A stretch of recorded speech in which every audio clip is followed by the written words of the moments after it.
A group of people with very wide experience and insight into the issue. They are Pam Tatlow, the Chief Executive of MillionPlus, which represents 19 so-called modern universities. Beside her, Darren Jones, Labour MP for Bristol North West, who left the University of Bath's Advisory Board because of the Vice-Chancellor's salary of more than £450,000.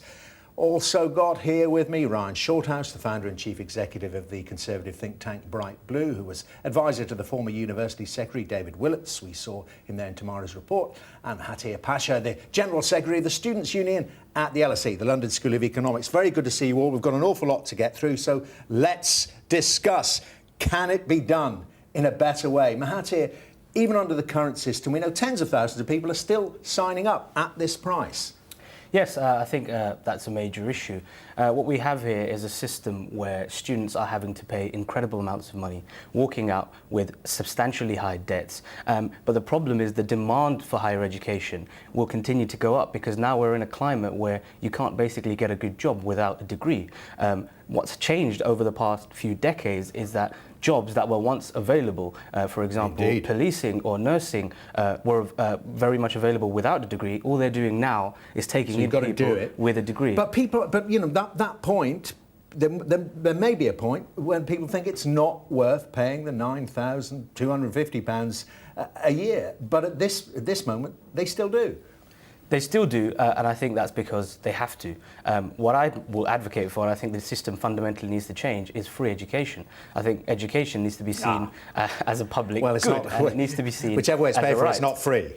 We know that, don't we? Let me bring you down. I mean, it's never going to be free, is it? Because somewhere it's got to be paid for, and the taxpayer will pay if we go back to an old system. Do you think the current system is about the best we can do? Well, remember, it's free to the student to go because they get a loan. Sorry, Ryan. Yeah, you're down. Yeah, sorry, Ryan. Yeah. It's free to the student. But broadly, yes, I think the current system is fair, and it has led, as David said in the clip, to more resources going to university per student, a record number of students going to university, including disadvantaged students. And remember, if your course ain't that good and you don't do that well in the labour market, the state protects you. You don't pay any of this loan back until you're earning above £21,000 So what, if a you year. go to a rubbish course and you get a rubbish job, I mean, that's not really an incentive, is it? I know, but as I say, you're not paying any of the money back. And then after 30 years, if it's the case that you've been on a low, middle income for that period, then the state writes it off for you. So all this idea that people are kind of straddled with debt and it's unaffordable is incorrect. And the system is designed I'm in a way following that that through, can and I'm never going be to put it to unaffordable. Darren. Nice to see you, Darren, but I'm going to put that to you because following then through from that is, you know, somebody's got to pay somewhere. If you want to do it a different way, the point I was making to Mahathir, the general taxpayer, including, it's often been stated, but it is true, the general taxpayer, including millions of people who've never been to university or never going to go. Well, I mean, let me just challenge the point that if you take a loan, it's not free. And for many of my constituents who end up with tens of thousands of pounds of debt in order to get the education they deserve, that is not free in their minds. I agree that education should be free for these young people. And ultimately, you know, the repayment of these loans, now with interest rates on it as well, isn't a great system. Ultimately, the state is borrowing the money in order to provide these loans to students to go. So why shouldn't the state just actually fund higher education properly? Because the chickens are going to come home to roost maybe 30, 40, 50 years from now. Well, chickens and eggs. Yeah, but actually the point is that we need to fund education properly. There's a smoke and mirrors issue here, which is previously, before the present government, or the government in 2010, universities used to get money directly. And fees were able to be roughly about £3,000 because they were additional. The government after 2010 said from 2012 it was cutting 80% of the funding of universities. And at that point, it shifted the responsibility from the general taxpayer to students. And the question we've all got to ask ourselves, and clearly it came up at the election as well, is the system sustainable? And well, what do you think? And is it fair? I think there is it sustainable? I think there are questions to be asked if you always ask students and then graduates to pick up the tab. And your poll indicates that 2/3 of people have got questions about that. The other thing I would just make a correction about, which is the course that you quoted where you said 67% of people dropped out. It's not one of your universities, is it? It's Middlesex University, Right. and the university has actually given the information to Sky. Right. That was 2 students. Oh, One I of, see, one yeah. of them was on it's a 4-year That's course. statistics for it's you a then, yeah. foundation. So three students on it, I get it. So okay. what we've got to be clear is we don't run down universities or the quality of something. Okay, that people I want to just take want to part of. explore that, though. Mahathir, I mean, there are some courses, and it is being said, perhaps not as extreme as that case, that do have higher dropout rates, and we are hearing from students in these satisfaction surveys saying, well, we don't think the teaching was worth it. We don't think the course was any good in the end. Of course, and that's a major issue now. The student experience differs across universities, and some people go into universities thinking they're going to have a very different experience to what they end up resulting with. I think the big issue here is the direction the UK is heading in, and that is one of marketising education. And once we marketise education, there are going to be all sorts of problems associated with this. You spoke about it being fair. I don't think it's a fair system. Right now, we're leaving university with tens of thousands of pounds of debts. We're not getting the same level of jobs, or rather the jobs we should be expecting for being from graduating from university, and fundamentally we're producing a generation now that are going to be worse off than their parents. Yeah. What direction is this country heading when students are worse? Which we can't even imagine now in terms of housing, investment and all kinds of things, behavioural things. Well, people will change their behaviour, because I know you're saying that the £50,000 or whatever doesn't necessarily attach to you alone, it attaches to the state if you don't pay it off over 30 years. But psychologically, people think, my goodness me, how can I possibly put down a deposit for a house with that kind of debt? This is nonsense. Young people from our universities, right? It's not nonsense, 'cause I've young got people from our universities are among the luckiest people in history and on the planet. All right. Okay. Graduates from our universities are paid, on average, in the labour market, much more than non-graduates. Okay, net of their student loan repayments. Okay, so the idea that they're struggling is total nonsense. As I said, they go to university, they don't pay anything. They only pay back over £21,000. But I was on the psychological point. Do you know that the biggest reason why students drop out is financial hardship? And one of the things that we've got is we've had maintenance grants cut. Now, the government has introduced higher levels of maintenance loans to compensate the maintenance grants. And universities should also offer bursaries and scholarships to students in hardship. Universities do. As you know, time is limited. I want to bring Darren in here and throw in the next idea, which is, of course, a continuation of how we all pay for it. We heard it again from Vince Cable and the Lib Dems. It's been revived. A graduate tax. All graduates, as you've been saying there, Ryan, all graduates tend to earn more than the general population, or those that haven't been to university. What about those that got away scot-free, got it free? Well, look, I mean, I'm open to the idea of a graduate tax. I mean, tax is progressive anyway, so the more you earn, obviously, the more you pay in your income tax /national insurance anyway. As someone that benefited from university, although on a much lower fee level, mine was at the $1,250 a year when I did it, I would be open personally to that concept. But actually, it goes back to the question of students today, what would they want to do in the future? My sense is that if you ask them, that a tax on their income when they have those high levels of income would be something that's more attractive than being burdened with the tens of thousands. Okay, no, I just want to hear from Pam, because you were making an important point there. I mean, the point, if you introduce a graduate tax, it looks like a fairer or progressive system, and it might well be. But we have got graduates who will be in their 30s and 40s, who will be asked to pay more tax, and who've got the loans outstanding from their own courses, and then their own children. Okay, well, maybe something have to be. So it's a much more complicated argument. Indeed. Well, I mean, it's certainly not simple, as we're finding out this evening. Ryan, you were saying? Well, I think, the IFS has said the current system is a graduate tax in all but name. If I took out a loan from the bank, a normal loan, I would have to pay whatever it is with interest, regardless of my income. That is not the case with student loans. I only pay 9% over 21 grand. Okay, so it's a completely different system.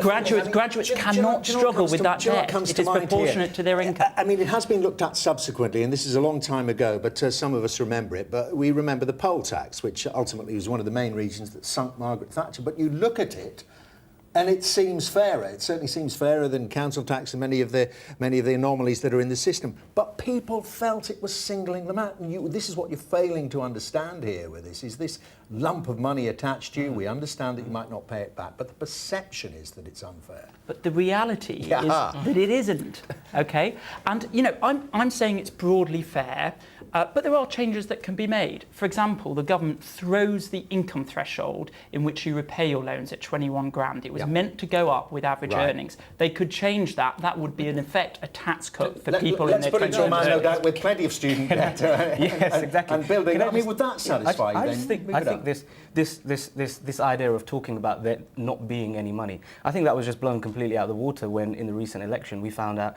that Theresa May was able to find around £1 billion to get the DUP to get coalition with her. So this idea and this sort of rhetoric that's kind of made its way into mainstream politics about austerity and money being put on the individual, I think that was completely well, I'm glad you mentioned undermined. I'm glad you mentioned money here, but £1 billion is a drop in the ocean compared to the size of student debt. I mean, we've had it up at the bottom of we call it a ticker in the bottom of our screen. I think we can put it up now.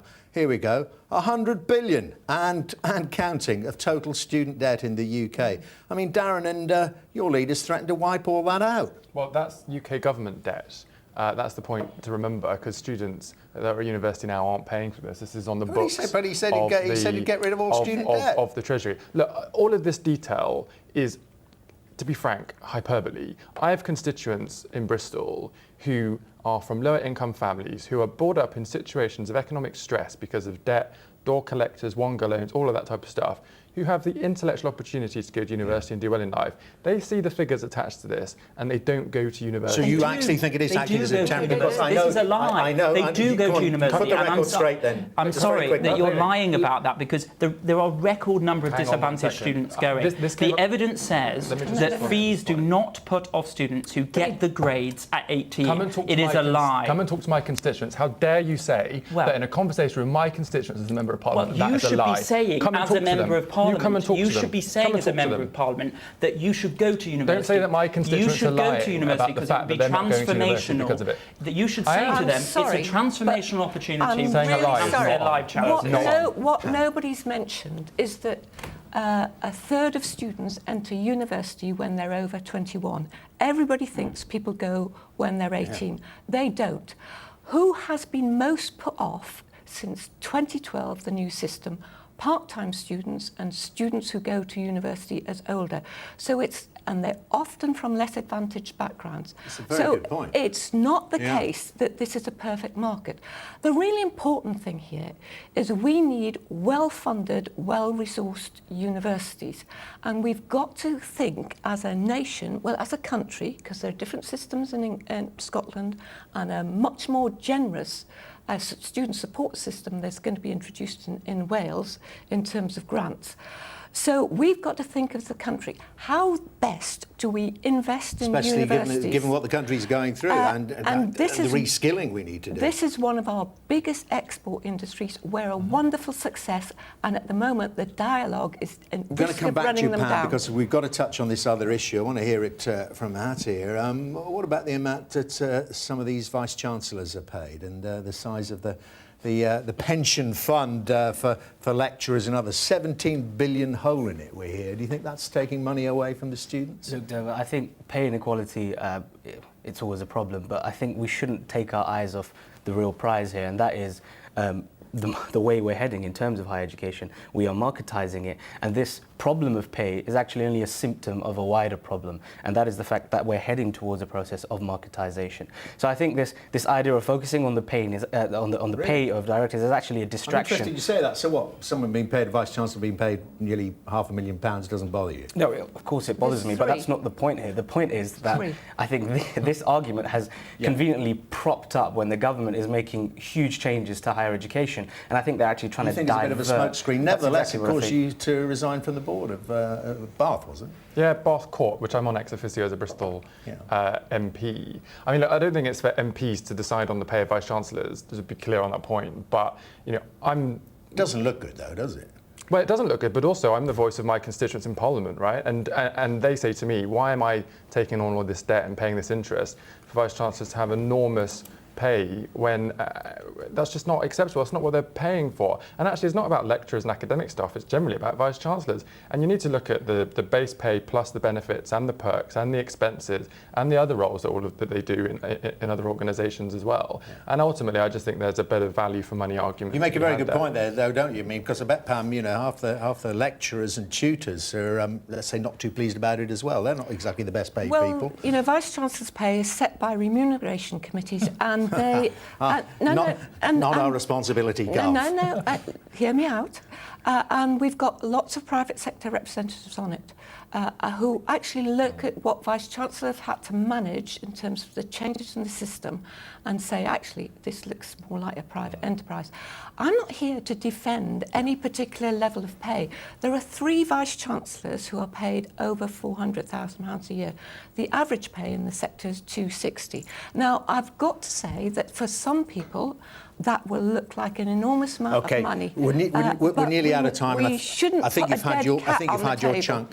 I'm not sure Ryan has. Ryan, do you think the Chancellor will do something in the budget? Do you think he will do something, perhaps, with that indexing you were talking about? I think he should do that, because that would help graduates, young graduates in their 20s and 30s, who some of them do struggle with the cost of living, and that would give them more money in their pocket if he raised the repayment threshold. On Vice-Chancellors, I think they're running charities and public services. It's outrageous that Vice-Chancellors' pay has rocketed in the last 7 or 8 years, while the average academic staff has gone down. So I think the Chancellor will take steps to ensure that Vice-Chancellors are not fleecing the system. Very interesting. We're out of time. I'm so sorry. I think it's been a brilliant discussion, although I'm marking my own scorecard here. Thank you all very much indeed. Mahathir, Ryan, Darren and Pam, very good to see you all.